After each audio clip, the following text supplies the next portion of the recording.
복지국가와 복지사회는 같은 뜻이 아닌가요? 보편적 복지와 선별적 복지도 검색질에서 설명해 주실 수 있나요?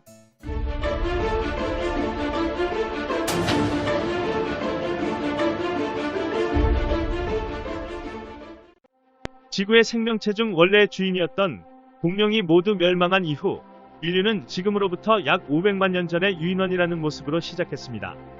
이전 지구의 주인이었던 강력한 공룡이나 흙이나 나무 등을 파고 자신의 몸을 숨기고 사는 곤충처럼 스스로 혼자 살아가기에는 턱없이 부족한 신체적 능력을 가지고 태어났습니다. 이런 부족한 능력에서 살아남기 위해 인류가 선택한 것은 사회성이었죠. 종멸하지 않고 죽지 않기 위해 인류는 사회성을 살려 소속이라는 집단을 이루고 살아가기 시작했으며 혼자가 아닌 다른 누군가와 함께 협력하며 살아가는 아주 지혜로운 능력으로 지구의 주인이 공룡이나 다른 생명체가 아닌 인류로서 오늘날 자리를 잡습니다. 이런 소속을 형성한 사람들은 인종과 활동지역, 문화, 종교 등으로 교집합적인 집단을 형성합니다. 소속 즉 집단이라는 것은 훗날 시족에서 부족으로 발전했으며 부족은 국가로 발전하기에 이릅니다.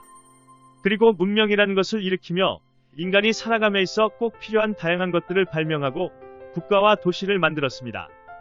이후 국가의 기본 이념에 국민의 공공복리와 행복의 증진을 주요한 기능으로 하는 국가를 뜻하는 복지국가들이 차츰차츰 생겨나기 시작했죠. 고대 사회 이후 세상을 살아가는 많은 사람들은 아마도 복지사회 속에서 살아가길 희망할 것입니다.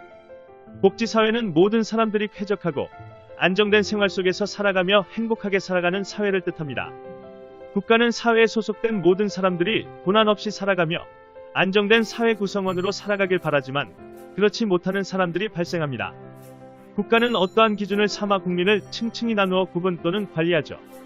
그렇게 나누어진 국민을 특정 계층이라고 말하며 각 계층에 맞는 복지를 제공하기 위해 제도를 만들게 됩니다. 16세기 영국에서는 최초의 공공구조의 기초가 되는 국민법이 탄생하기에 이르죠. 그 이전에는 복지라는 것을 국가가 아닌 종교단체 및 사람과 사람 사이 일명 상호구조에서만 진행되었죠. 하지만 영국 여왕 엘리자베스는 복지사업을 개인이 아닌 정부가 나서서 제공해야 한다는 생각을 가졌고 이를 실행한 첫 국가가 주도하는 복지제도였으니 기념하지 않을 수 없습니다. 국민법을 시작으로 19세기부터 나타난 사회보험은 공공구조를 보충해줄 굉장히 중요한 제도라고 할 수 있죠. 사회보험은 개인과 국가가 일정 부분 재정을 부담하여 소득보장과 사회적 위험에 대비하여 사전에 대비하는 제도를 말합니다.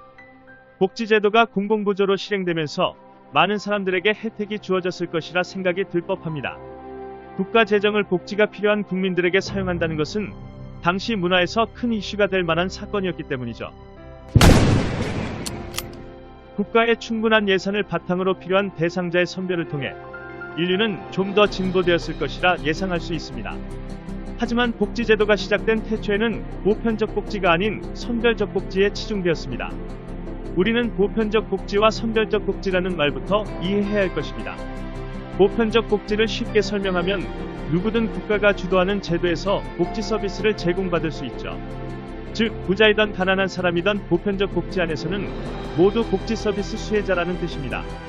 보편적 복지의 장점은 사회적으로 안전성이 생긴다는 것을 뜻합니다. 우리나라의 대표적 보편적 복지 정책은 2007년부터 시작된 무상급식 제도와 2020년 재난기본소득 제도 등을 들 수 있죠. 누구든 혜택을 누릴 수 있기 때문에 이에 대한 불만이 낮고 궁극적 삶의 질을 향상시켜 사회를 안정시키는 효과를 볼 수 있습니다. 선별적 복지의 경우 어떠한 특정 계층에게만 복지 서비스를 제공하는 것을 뜻합니다. 이때는 부자와 가난한 사람의 차이를 고려해 혜택을 제한할 수 있으며 이에 대한 장점으로 저비용 고효율을 들 수 있죠. 전체를 지원하는 것이 아닌 특정 계층만을 대상으로 서비스를 제공하기 때문에 비용이 절감되는 효과를 볼 수 있고 특정 계층의 삶의 질을 향상시켜 사회적으로 큰 효과를 볼 수 있기 때문입니다.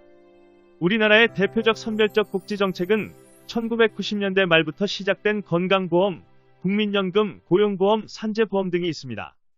하지만 선별적 복지의 단점으로 낙인 효과를 들 수 있는데 이런 낙인 효과는 특정 계층에 대해 부정적 차별을 가져올 수 있기 때문이죠. 국가는 국민을 위해 충분하고 과감한 사회복지 정책을 펼쳐야 합니다. 하지만 대책 없고 무분별한 정책은 오히려 국가의 발전이 아닌 후퇴로 이어지는 경우도 있죠.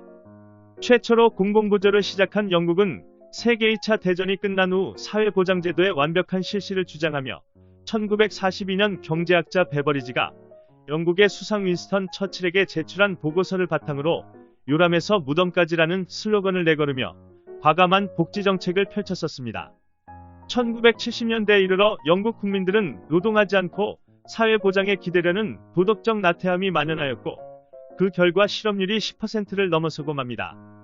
당시 영국은 만성적인 인플레이션과 임금 인상 시위에 시달렸는데 지나친 사회보장이 노동 의욕을 감퇴시키고 사회 전체적으로 생산성과 효율성을 크게 저하시키는 것으로 나타났죠.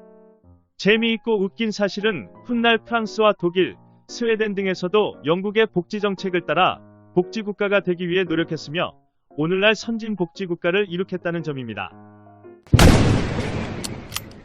지금 한국 사회는 어떤 복지사회로 살아가고 있을까요? 근대에 들어 서방의 복지정책을 바라보는 한국은 어떤 복지국가를 꿈꾸고 있을까요? 혹시 포퓰리즘에 물들은 복지국가가 되어버린 채 복지사회를 꿈꾸는 것은 아닐까요? 우리나라는 많은 변화의 여지를 남겨두고 있는 만큼 서방의 복지국가들의 성공과 실패를 확인하고 새로운 도전을 통해 복지체계를 구축하는 노력이 필요한 요즘일 겁니다. 본 영상은 SL 사회복지연구소에서 제작하였으며 도움이 되셨다면 좋아요와 구독하기를 눌러주세요. 감사합니다.